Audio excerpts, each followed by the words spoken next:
Hello, এই যে আজকে সিম আলু রান্না করব। এই যে দেখেন কলি শাক আছে এখানে, কলি শাক দিয়ে সিম ভাজি করব। কি কি রান্না বান্না করি আমার ভিডিওটার সাথে থাকেন, দেখেন। গরিবি আনার ভিডিও।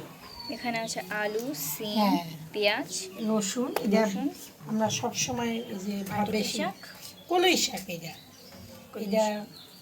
খুব মজার একটা শাক। বিড়ালগুলো দেখাও। এখানে একটা বিড়াল।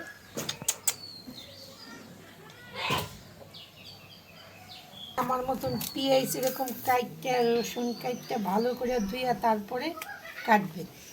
আমি যে করি কিনা আগে ভিজাই রাখি পেঁয়াজটারে, তারপরে পেঁয়াজটা কাটি। এতে করে কী হয়, আপনার কুটা কাটা সহজ হয়। আজকে 12 তারিখ, ভোট দিয়ে আসলাম। আমরা সবাই যে আল্লাহর কাছে দোয়া করি আমাদের বাংলাদেশটাকে, আল্লাহ তুমি রক্ষা করো বিপদ আপদ থেকে, আমরা যেন শান্তি মতন সবাই থাকতে পারি, এই দোয়াই করি। এই যে কলি শাক আমাদের বরিশালের অঞ্চলের 1 নম্বর শাক। আমরা এই শাক খেতে অনেক পছন্দ করি। আর এই বছরই আর কয়দিন পাওয়া যাবে, তারপরে এই শাক আর পাওয়া যাবে না। তাই আজকে একটু বেশি করে শাক ভাজি করবো।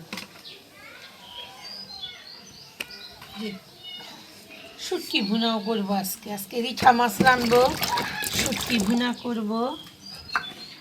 এই যে রসুনগুলো আলাদা করে নিচ্ছি।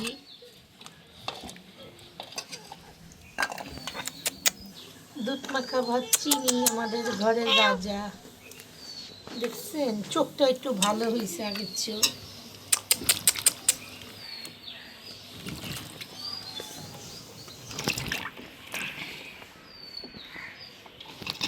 সিমও তো শেষ, সিজনের শেষ সিম। এই যে রসুন বাইছে নিলাম।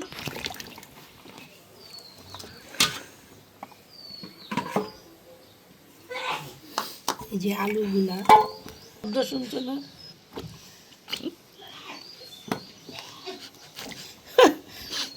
এত জোরে মানে হাঁচি দেয় আমার মেয়ে, আপনি মানে নিজেই ভয় পেয়ে যাবেন, আতঙ্কিত হয়ে যাবেন যে এত শব্দ কেন। এই যে সিম ভাজি মানে সিম দিয়ে কলি শাক ভাজি করবে। এই যে আমার কলি শাক দেখাও, এই ভিডিও হচ্ছে, তোমরা কোনো সেট করো না।